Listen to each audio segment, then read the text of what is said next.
दोस्तों, मैं रंजना सिंह आपका स्वागत करती हूँ आपके अपने YouTube channel Ranjana BHU star 18 पर। हम पढ़ रहे हैं NCERT क्लास सेवेंथ का NCERT पढ़ रहे हैं, जिसमें जियोग्राफी में वायु टॉपिक है आज का। इसके पहले हम लोगों ने पहला चैप्टर पर्यावरण, दूसरा पृथ्वी के अंदर और तीसरा हमारी बदलती पृथ्वी के बारे में हमने पढ़ा है। ठीक, तो आइए आज पढ़ेंगे वायु के बारे में। ठीक, तो हमारी पृथ्वी चारों ओर से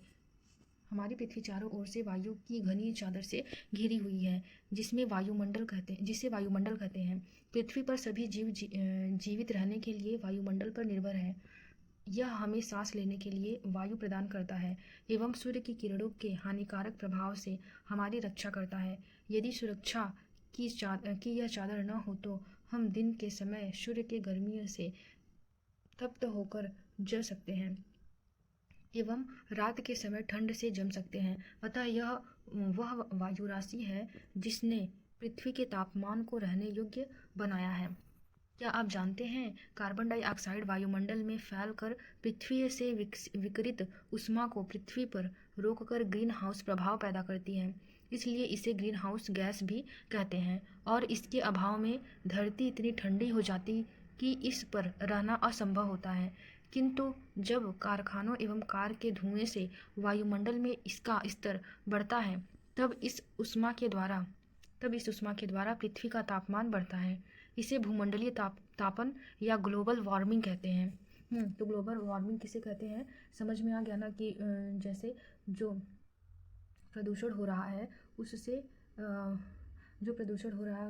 जो ताप बढ़ती है तो उसको ग्लोबल वार्मिंग कहते हैं। ऊष्मा के द्वारा पृथ्वी का तापमान जब बढ़ती है तो उस भूमंडलीय तापन को क्या कहते हैं, ग्लोबल वार्मिंग कहते हैं। तापमान में इस वृद्धि के कारण पृथ्वी के सबसे ठंडे प्रदेश में जमी हुई बर्फ पिघलती है।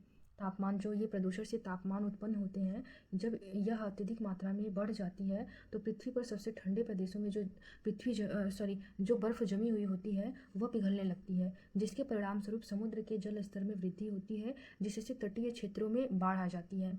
दीर्घ अवधि में इसके कारण जलवायु में अत्यधिक परिवर्तन हो सकता है, जिसके फलस्वरूप कुछ पौधे एवं पशु लुप्त हो सकते हैं। वायुमंडल का संगठन यहाँ पर है। वायुमंडल का संगठन जिस वायु का उपयोग हम सांस लेने के लिए करते हैं, वास्तव में वह अनेक गैसों का मिश्रण होता है। जैसे नाइट्रोजन तथा ऑक्सीजन ऐसे दो गैसें हैं जिनसे वायुमंडल का बड़ा भाग बना है। Carbon dioxide, helium, ozone, argon एवं हाइड्रोजन कम मात्रा में पाया जाता है। इस गैस के अलावा धूल की छोटी छोटी कण भी हवा में मौजूद होती हैं। नाइट्रोजन वायु में सर्वाधिक पाई जाने वाली गैस है। नाइट्रोजन जो है 78% पाया जाता है। जब हम सांस लेते हैं तब फेफड़ों में कुछ नाइट्रोजन भी ले जाते हैं और फिर उसे बाहर निकाल देते हैं, परंतु पौधों को अपने जीवन के लिए नाइट्रोजन की आवश्यकता होती है। पौधे जो है वे सीधे वायु से नाइट्रोजन नहीं ले पाते हैं। मृदा तथा कुछ पौधों की जड़ों में रहने वाली जीवाणु वायु से नाइट्रोजन लेकर इसका स्वरूप बदल देते हैं, जिससे पौधे इसका प्रयोग कर सकें। ऑक्सीजन वायु में प्रचुर मात्रा से मिलने वाली दूसरी गैस है। यहाँ पर जो दिया है कि मृदा तथा कुछ पौधों की जड़ों में रहने वाली जीवाणु वायु में से नाइट्रोजन लेकर इसका स्वरूप बदल देते हैं, जिससे पौधे इसका प्रयोग कर सके। जैसे कि अरहर के पेड़ में ये क्रिया होती है मैक्सिमम। ऑक्सीजन वायु में प्रचुरता से मिलने वाली दूसरी गैस है। ऑक्सीजन जो है 21% पाया जाता है। मनुष्य तथा पशु सांस लेने में वायु से ऑक्सीजन प्राप्त करते हैं। हरे पादप प्रकाश संश्लेषण द्वारा ऑक्सीजन उत्पन्न करते हैं। इस प्रकार वायु में ऑक्सीजन की मात्रा समान बनी रहती है। यदि हम वृक्ष काटते हैं तो यह संतुलन बिगड़ जाता है। यदि हम वृक्ष को काट देंगे तो जो ऑक्सीजन और कार्बन डाइऑक्साइड का जो संतुलन है वो बिगड़ जाता है। कार्बन डाइऑक्साइड अन्य महत्वपूर्ण गैस है। हरे पादप अपने भोजन के स्वरूप में जो है कार्बन डाइऑक्साइड का प्रयोग करते हैं और ऑक्सीजन वापस देते हैं। मनुष्य और पशु कार्बन डाइऑक्साइड बाहर निकालते हैं। मनुष्य तथा पशुओं द्वारा बाहर छोड़ी जाने वाली कार्बन डाइऑक्साइड की मात्रा पादपों द्वारा प्रयोग की जाने वाली गैस के बराबर होती है, जिससे यह संतुलन बना रहता है। परंतु यह संतुलन कोयला तथा खनिज तेल आदि ईंधनों के जलाने से गड़बड़ा जाता है।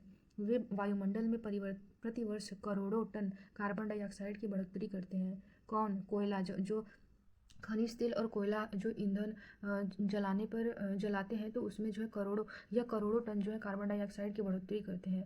परिणाम स्वरूप कार्बन डाइऑक्साइड का बढ़ा हुआ आयतन पृथ्वी पर मौसम तथा जलवायु को प्रभावित करती है।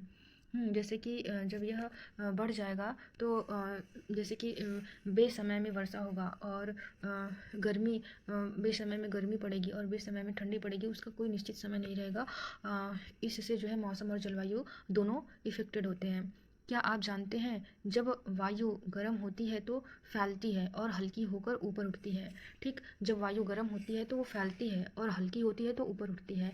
ठंडी वायु सघन एवं भारी वायु होती है। ठंडी वायु जो होती है वो सघन होती है। सघन मतलब बहुत पास पास होती है और भारी होती है, इसलिए इसमें नीचे रहने की प्रवृत्ति होती है। गर्म वायु के ऊपर उठने पर आसपास के क्षेत्रों से ठंडी वायु रिक्त स्थान को भरने के लिए वहां आ जाती है। इस प्रकार वायु चक्र चलता रहता है।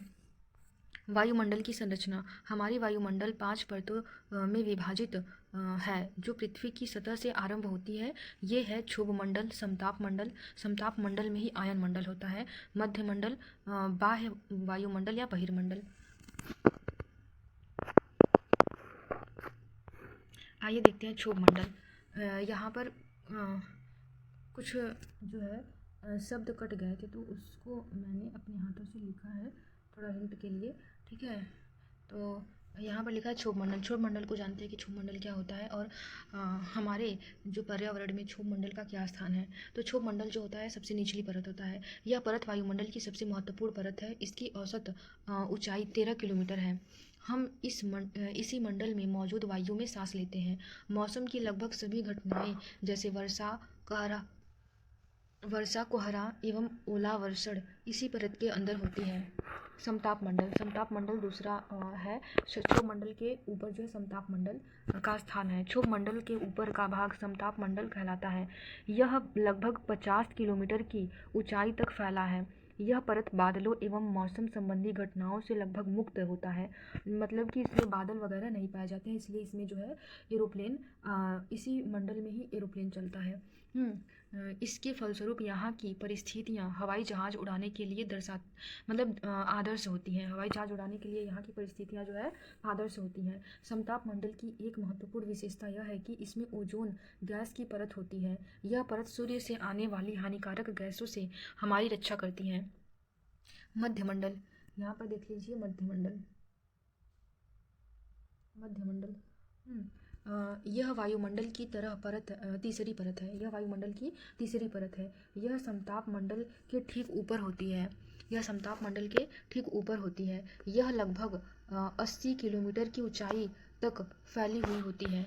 यह कितनी ऊंचाई तक फैली हुई होती है? तो 80 किलोमीटर की ऊंचाई तक फैली होती है। अंतरिक्ष से प्रवेश करने वाले उल्कापिंड इस परत में आने पर जल जाते हैं। जो अंतरिक्ष में प्रवेश करते हैं उल्कापिंड ना, जब इस परत में आते हैं तो वो जलने लगते हैं।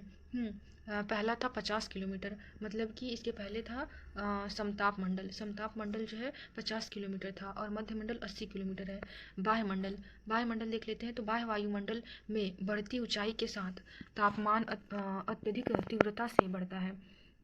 आयन मंडल इस परत का एक भाग है। यह 80 से 400 किलोमीटर तक फैला है। समताप मंडल 50 किलोमीटर तक फैला है। फिर उसके बाद था मध्य मंडल 80 किलोमीटर तक फैला है और बाह्य मंडल 80 से 400 किलोमीटर तक फैला है। रेडियो संचार के लिए इस परत का उपयोग होता है। रेडियो संचार के लिए किस परत का उपयोग होता है? तो ओजोन परत का उपयोग होता है। वास्तव में पृथ्वी से प्रसारित रेडियो तरंगें इस परत द्वारा पुनः पृथ्वी पर परावर्तित कर दी जाती हैं। बहिर्मंडल तो वायुमंडल की सबसे ऊपरी परत को बहिर्मंडल कहते हैं। वायु जो है वायुमंडल की सबसे ऊपरी परत को क्या कहते हैं? बहिर्मंडल कहते हैं, नाम से जाना जाता है। यह वायु की पतली परत होती है। बल्कि गैस जैसे कि ये हल्की गैसें जैसे हीलियम और हाइड्रोजन यहीं से अंतरिक्ष में तैरती रहती हैं। तापमान, टेम्परेचर, टेम्परेचर क्या है?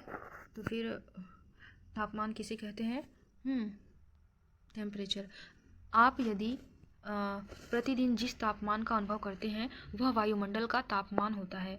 आप प्रतिदिन जिस तापमान का अनुभव करते हैं वह वायुमंडल का तापमान होता है। वायु में मौजूद ताप एवं शीतलता के परिणाम को तापमान कहते हैं। वायु में मौजूद ताप एवं शीतलता के परिणाम को तापमान कहते हैं। वायुमंडल का तापमान केवल दिन और रात में ही नहीं बदलता बल्कि ऋतुओं के अनुभव भी बदलता है अनुसार भी बदलता है। जो तापमान होता है, वायुमंडल का तापमान केवल दिन और रात में नहीं बदलता है बल्कि ऋतुओं के अनुसार भी बदलता है। शीत ऋतु के अपेक्षा ग्रीष्म ऋतु ज़्यादा गर्म होता है। सही बात है, शीत ऋतु में शीतलता अधिक होगी यानी ठंड बहुत अधिक रहेगा और ग्रीष्म ऋतु में गर्मी बहुत अधिक रहेगी।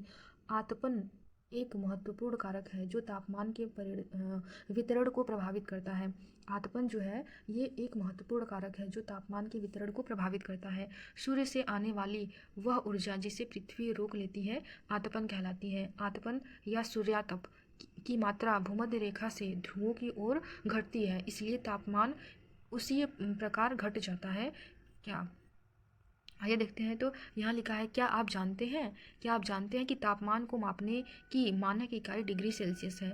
इसका आविष्कार एंडर्स सेल्सियस ने किया था। सेल्सियस पैमानों पर जल 0 डिग्री सेल्सियस पर जमता है और 100 डिग्री सेल्सियस पर जो है उबलता है। आगे क्या है, क्या आप जानते हैं कि चांद पर वायु नहीं है, अतएव वहाँ वायु दाब भी नहीं है। अंतरिक्ष यात्री जब चांद पर जाते हैं तो वे विशेष रूप से सुरक्षित हवा से भरी हुई अंतरिक्ष पोशाक पहनते हैं। यदि वे इस अंतरिक्ष पोशाक को न पहनते तो अंतरिक्ष यात्रियों के शरीर द्वारा विपरीत बल लगने के कारण उनकी रक्त शिराएं फट सकती हैं, जिससे अंतरिक्ष यात्री रक्तस्रावित हो सकते हैं। आतपन, सूर्यातप की मात्रा भूमध्य रेखा से ध्रुवों की ओर घटती है, इसलिए तापमान उसी प्रकार घटता जाता है। यदि पृथ्वी का तापमान अत्यधिक बढ़ जाता है तो यह इतनी गर्म हो जाएगी कि यहाँ कुछ फसलें नहीं उग सकेंगी। गाँवों की अपेक्षा नगरों का तापमान बहुत अधिक होता है। गाँवों की अपेक्षा जो है नगरों का तापमान बहुत अधिक होता है। दिन के समय में एसाफेल्ट से बनी सड़कें एवं धातु और कंक्रीट से बने भवन गर्म हो जाते हैं। रात के समय यह उष्मा मुक्त हो जाती है। नगर के भीड़ वाले ऊंचे भवन गर्म वायु को रोक लेते हैं, जिससे नगरों का तापमान बढ़ जाता है। वायुदाब किसे कहते हैं? तो यह जानकर आपको आश्चर्य होगा कि वायु हमारे शरीर पर उच्च दाब के साथ बल लगाती है, किंतु हम इसका अनुभव नहीं करते हैं। यह इसलिए होता है क्योंकि वायु का दाब हमारे ऊपर सभी दिशाओं से लगता है और हमारा शरीर विपरीत बल लगाता है। पृथ्वी की सतह पर वायु के भार द्वारा लगाया गया दाब वायु दाब कहलाता है। पृथ्वी की सतह पर वायु के भार द्वारा लगाया गया दाब जो है वो वायु दाब कहलाता है। वायुमंडल में ऊपर की ओर जाने पर दाब तेजी से गिरने लगता है। जो है वायुमंडल में जब हम ऊपर जाएंगे तो जो वायु दाब है मतलब जाने पर दाब तेजी से गिरने लगता है। समुद्र स्तर पर वायु दाब सर्वाधिक होता है। तो समुद्र स्तर पर वायु दाब जो है सर्वाधिक होता है और ऊंचाई पर जाने पर यह घटता है। जब हम ऊंचाई पर जाएंगे, किसी पर्वत या पहाड़ पर चढ़ेंगे तो वायु दाब जो है घट जाता है। वायु दाब का क्षैतिज वितरण किसी स्थान पर उपस्थित वायु के ताप द्वारा प्रभावित होता है। अत्यधिक ताप वाले क्षेत्रों में वायु गर्म होकर ऊपर उठती है। अत्यधिक तापमान वाले क्षेत्र में जो है वायु गर्म होकर ऊपर उठती है। यह निम्न दाब क्षेत्र बनाता है। वायु दाब जो है वह निम्न क्षेत्र दाब बनाता है। निम्न दाब निम्न दाब बादल युक्त आकाश एवं नम मौसम के साथ जुड़ा होता है। कम तापमान वाले क्षेत्रों की वायु ठंडी होती है। कम तापमान वाले जो क्षेत्रों की वायु होती है वो ठंडी होती है। इसके फलस्वरूप यह भारी होती है। ठीक, इसके फलस्वरूप मतलब कम तापमान वाले क्षेत्रों की वायु ठंडी होती है। जो है कम तापमान वाले क्षेत्र के फलस्वरूप जो यह भारी होती है। भारी वायु निमज्जित होकर उच्च दाब क्षेत्र बनाती है। भारी वायु निमज्जित होकर उच्च दाब क्षेत्र बनाती है। उच्च दाब के कारण स्पष्ट एवं स्वच्छ आकाश होता है। वायु सदैव उच्च दाब क्षेत्र से निम्न दाब क्षेत्र की ओर गमन करती है। वायु सदैव किधर से किधर की ओर गमन करती है? उच्च दाब क्षेत्र की से निम्न दाब क्षेत्र की ओर गमन करती है। पवन, उच्च दाब क्षेत्र से निम्न दाब क्षेत्र की ओर वायु की गति को पवन कहते हैं। पवन किसे कहते हैं? तो पवन उच्च दाब क्षेत्र से निम्न दाब क्षेत्र की ओर की गति को पवन कहते हैं। आप पवन को काम करते देख सकते हैं। आप पवन को काम करते देख सकते हैं जब यह सड़क पर गिरी पत्तियों को उड़ाती अथवा तूफान के समय पेड़ों को उखाड़ देती है। कभी कभी जब पवन धीरे बहती है तो आप इसे महीन धूल या धुएं को उड़ाते देख सकते हैं। कभी कभी पवन इतनी तेज होती है कि इसके विपरीत दिशा में चलना कठिन हो जाता है। आपने अवश्य अनुभव किया होगा कि तेज पवन में छाता लेकर चलना आसान नहीं होता। यहाँ पर लिखा, क्या आप जानते हैं कि पवन का नाम उसे आने की दिशा के आधार पर निर्धारित होता है? पवन का नाम उसके आने की दिशा के आधार पर निर्धारित होता है। उदाहरण के लिए पश्चिम से आने वाली पवन को पश्चिमी या पछुआ पवन कहते हैं। यहाँ पर है कि क्या आप जानते हैं, यह जानकर आपको आश्चर्य होगा कि पृथ्वी सूर्य की ऊर्जा के 2 करोड़ होगा, इकाई दहाई सैकड़ा हजार 10,000 लाख 10 लाख करोड़ 10 करोड़, यानी 20 करोड़ इकाई दहाई सैकड़ा हजार 10,000 लाख 10 लाख करोड़।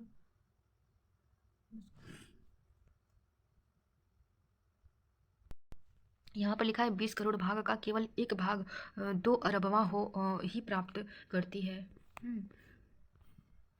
3 अन्य उदाहरण सोचिए जब तेज पवन के कारण आपके लिए समस्या उत्पन्न हुई हो।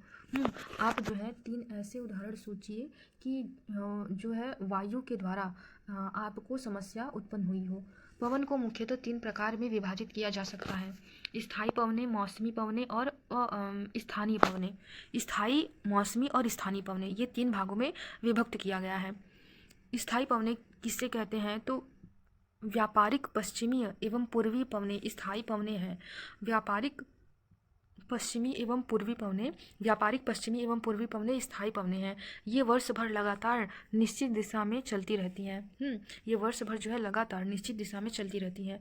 मौसमी पवनें, ये पवनें विभिन्न वस्तुओं में अपनी दिशा बदलती रहती है। ठीक है, ये पवनें जो है विभिन्न यहाँ पर ऋतुओं लिखा था। ये पवनें विभिन्न ऋतुओं में अपनी दिशा बदलती रहती हैं। उदाहरण के लिए भारत में मानसूनी पवनें। यहाँ पर देख लीजिए तीसरा, स्थानीय पवनें। ये पवनें किसी छोटे क्षेत्र में वर्ष या दिन के किसी विशेष समय में चलती है। उदाहरण के लिए स्थल एवं समुद्र समीर। आर्द्रता किसे कहते हैं? देखिए यहाँ पर आर्द्रता किसे कहते हैं? तो जब जल पृथ्वी एवं विभिन्न जलाशयों से वाष्पित होती है। जब जल पृथ्वी एवं विभिन्न जलाशयों से वाष्पित होती हैं तो यह जलवाष्प बन जाता है। वायु में किसी भी समय जलवाष्प की मात्रा को आर्द्रता कहते हैं। जब वायु में जलवाष्प की मात्रा अत्यधिक होती है तो उसे हम आर्द्र दिन कहते हैं। जैसे जैसे वायु गर्म होती जाती है इसकी जलवाष्प धारण करने की क्षमता बढ़ती जाती है और इस प्रकार यह और अधिक आर्द्र हो जाता है। आर्द्र दिन में कपड़े सूखने में काफ़ी समय लगता है। आर्द्र दिन में यानी ठंडी के समय में जो है कपड़े सूखने में काफ़ी समय लगता है। हमारे शरीर से पसीना आसानी से नहीं सूखता और हम असहज महसूस करते हैं। जब जलवाष्प ऊपर उठता है तो यह ठंडा होना शुरू हो जाता है। जब जलवाष्प ऊपर उठता है तो यह ठंडा होना शुरू हो जाता है। जलवाष्प संघनित होकर ठंडा होकर जल की बूंद बनाते हैं। जलवाष्प जो है वो संघनित होकर ठंडा होकर जल की बूंद बनाते हैं। बादल इन्हीं जल बूंदों का ही एक समूह होता है। जब जल की ये बूंदें इतनी भारी हो जाती है कि वायु में तैर न सके यहाँ पर है, जब जल की बूंदें इतनी भारी हो जाती है कि वायु में तैर न सके तब ये वर्षण के रूप में नीचे आ जाती हैं। आकाश में उड़ते हुए जेट हवाई जहाज अपने पीछे सफ़ेद पथ चिन्ह छोड़ते हैं। इनके इंजनों से निकली नमी संघनित हो जाती है। वायु के गतिमान न रहने की स्थिति में यह संघनित नमी कुछ देर तक पथ के रूप में दिखाई देती है। पृथ्वी पर जल के रूप में गिरने वाला वर्षण वर्षा कहलाता है। ज़्यादातर भौम जल वर्षा जल से ही प्राप्त होता है। ज़्यादातर जो है भौम जल वर्षा जल से प्राप्त होता है। पौधे जल संरक्षण में मदद करते हैं। पौधे जो होते हैं वो जल संरक्षण में मदद करते हैं। जब पहाड़ी पार्श्वों से पेड़ काटे जाते हैं, जब पहाड़ी पार्श्वों से पेड़ काटे जाते हैं, वर्षा जल अनावृत पहाड़ों से नीचे बहता है एवं निचले इलाकों में, यहाँ पर आप देखेंगे छोटा छोटा कर कर लिखा हुआ है,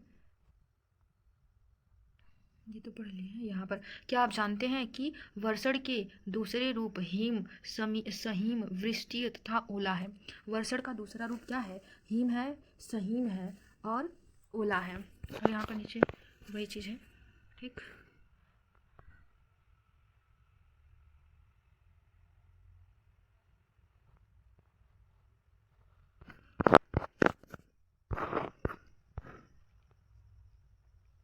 बाढ़ का कारण बनता है, वही यही जो है बाढ़ का कारण बनता है। क्रियाविधि आधार पर वर्षा के 3 प्रकार होते हैं। यहाँ पर क्या दिया था कि नीचे दिया था कि वर्षा जल अनावृत पहाड़ों से नीचे बहता है। वर्षा जल जो है अनावृत पहाड़ों से नीचे बहता है एवं निचले इलाकों में बाढ़ का कारण बनता है। एवं निचले इलाकों में बाढ़ का कारण बनता है। जब पहाड़ से नीचे गिरेगा और निचले इलाकों में बाढ़ का कारण बनेगा। क्रियाविधि आधार पर वर्षा के 3 प्रकार होते हैं। संवहनी वर्षा, पर्वतीय वर्षा एवं चक्रवाती वर्षा। क्रियाविधि के आधार पर वर्षा कितने प्रकार के होते हैं? क्रियाविधि के आधार पर वर्षा 3 प्रकार के होते हैं। क्रियाविधि के आधार पर वर्षा कितने प्रकार के होते हैं? तो क्रियाविधि के आधार पर वर्षा 3 प्रकार के होते हैं। कौन कौन से होते हैं? तो पहला संवहनी वर्षा, दूसरा पर्वतीय वर्षा, तीसरा चक्रवाती वर्षा। पौधों तथा जीव जंतुओं के जीवित रहने के लिए वर्षा बहुत महत्वपूर्ण है। ये तो सबको पता है भाई।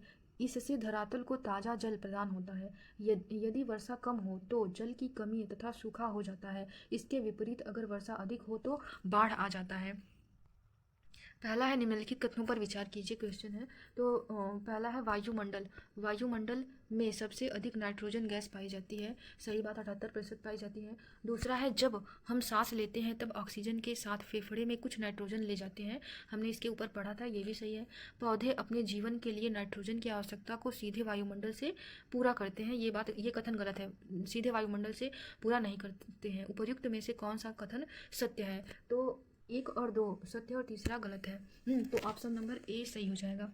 दूसरा क्वेश्चन है कि वायुमंडल में पाई जाने वाली गैसों का प्रतिशत के आधार पर सही अवरोही जो है अधिक से कम क्रम को लिखिए। यहाँ अवरोही मतलब क्या होता है कि अधिक से कम की ओर लिखना है, ठीक। तो क्या हो जाएगा? पहला है नाइट्रोजन, ऑक्सीजन। सबसे अधिक नाइट्रोजन है, फिर उसके बाद ऑक्सीजन है, फिर हीलियम है, फिर कार्बन डाइऑक्साइड है। गलत बात है। पहला नाइट्रोजन तो 78% सही है। दूसरा 21% ऑक्सीजन है, ये भी सही है। तीसरा जो है कार्बन डाइऑक्साइड है, तीसरा कार्बन डाइऑक्साइड है, यहाँ पर हीलियम दे दिया है, तो ये पहला ऑप्शन गलत हो गया।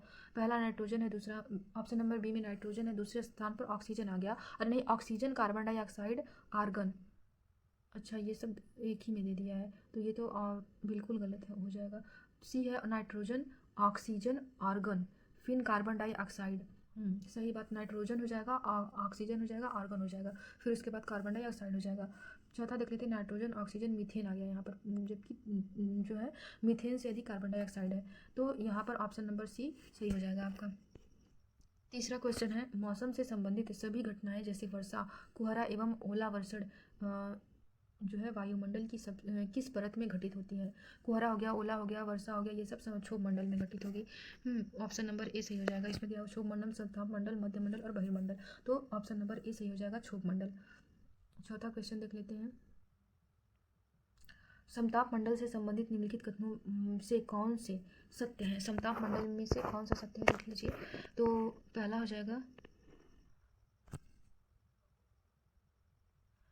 जाएगा क्षोभ मंडल के ऊपर का भाग समताप मंडल कहलाता है। सही बात, पहले क्षोभ मंडल है, फिर समताप मंडल है, फिर मध्य मंडल है, फिर बहिर्मंडल है। और समताप मंडल में ही ओजोन परत पाई जाती है।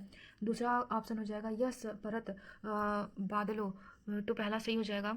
यह परत बादलों एवं मौसम संबंधी घटनाओं से लगभग मुक्त होता है। समताप मंडल मुक्त होता है बादलों से और मौसम संबंधी घटनाओं से, तो ये भी सही हो जाएगा, ये भी सही हो जाएगा। ओजोन गैस की परत समताप मंडल में ही स्थित होती है। ओजोन गैस जो है समताप मंडल में ही स्थित होती है, ये बात भी सही हो जाएगा। यानी ऑप्शन ये जो है ऑप्शन नंबर डी सही हो जाएगा। आगे देख लेते हैं। क्वेश्चन नंबर 5वां है, अंतरिक्ष से आने वाले उल्कापिंड वायुमंडल में किस परत में प्रवेश करने की किस परत में प्रवेश करने से जलने लगते हैं। तो इसमें हमने ऊपर पढ़ा था मध्यमंडल में जो है उल्कापिंड जब आएगा तो जलने लगेगा, यानी ऑप्शन नंबर सी सही हो जाएगा। क्षोभ मंडल में तो मौसम संबंधी घटनाएं होती हैं, समताप मंडल में एरोप्लेन चलता है, और मध्यमंडल में जो है जब उल्काएं आएंगी तो वहाँ पर जलने लगेंगी। नेक्स्ट देखते हैं, निम्नलिखित कथनों पर विचार कीजिए। दिया है निम्नलिखित कथनों पर विचार कीजिए। यहाँ पर है आयन मंडल में आयनों अर्थात विद्युत आवेशित कणों की प्रधानता है। आयन मंडल में जो है आयनों एवं विद्युत आवेशी कणों की प्रधानता है, इसलिए आयन मंडल रेडियो तरंगों को पृथ्वी पर परावर्तित करने करके संचार व्यवस्था को संभव बनाता है। ये जो है बात 100% सही है। दूसरा हो जाएगा, समताप मंडल में अत्यधिक ओजोन गैस वाली निचली परत को ओजोन मंडल की संज्ञा दी गई है। समताप मंडल में अत्यधिक ओजोन गैस वाली निचली परत को ओजोन मंडल की संज्ञा दी जाती है, जो 15 से 35 किलोमीटर तक विस्तृत है, यानी दूसरा भी ऑप्शन सही हो जाएगा, यानी ऑप्शन नंबर सी सही हो जाएगा। दूसरा कथन भी सही है, ऑप्शन नंबर सी सही हो जाएगा, यानी 1 और 2 दोनों सही है। नेक्स्ट देखते हैं 7वां क्वेश्चन। यहाँ पर दिया निम्नलिखित में से कौन सा कथन सत्य है। तो सूर्य से आने वाली वह ऊर्जा जिसे पृथ्वी रोक लेती है आतपन या सूर्यताप कहलाता है। पृथ्वी से जो है क्या दिया है, सूर्य से आने वाली वह ऊर्जा, सूर्य से आने वाली वह ऊर्जा जिसे पृथ्वी रोक लेती है आतपन या सूर्यताप कहलाता है, ये सही है। सूर्यताप की मात्रा पृथ्वी पर हर जगह एक समान होती है, यह बिल्कुल गलत है, यानी ऑप्शन नंबर ए सही हो जाएगा, केवल ए सही है। क्वेश्चन नंबर 8वां देख लेते हैं। नेक्स्ट लास्ट है यह, नहीं आगे भी है, तो 8वां देखते हैं कि क्या कह रहा है। निम्नलिखित कथनों पर ध्यानपूर्वक पढ़िए, निम्नलिखित कथनों को ध्यानपूर्वक पढ़िए। तो दिया है वायुदाब का क्षैतिज वितरण किसी स्थान पर उपस्थित वायु के ताप के द्वारा प्रभावित होता है। देख लेते हैं। फिर निम्नलिखित क्षेत्र बादल युक्त आकाश एवं नम मौसम के साथ जुड़ा होता है। तीसरा है उच्च वायुदाब क्षेत्र बादल मुक्त स्वच्छ आकाश के साथ जुड़ा होता है। चौथा है वायु सदैव उच्च दाब क्षेत्र से निम्न दाब क्षेत्र की ओर गमन करता है, यानी ये सही है। तो क्वेश्चन नंबर 8वां का उपयुक्त सभी सही हो जाएगा। क्या क्या दिया था, तो इसमें जो है पहले दिया था कि वायु दाब का क्षैतिज वितरण किसी स्थान पर उपस्थित वायु के ताप के द्वारा प्रभावित होता है। यदि कोई वायु मतलब कि क्षैतिज वितरण की किसी स्थान पर उपस्थित वायु के ताप के द्वारा वायु दाब का क्षैतिज वितरण किसी स्थान पर उसकी उपस्थिति वायु के तापों के द्वारा प्रभावित होता है। दूसरा है निम्न दाब क्षेत्र बादल युक्त आकाश एवं नम मौसम के साथ जुड़ा होता है।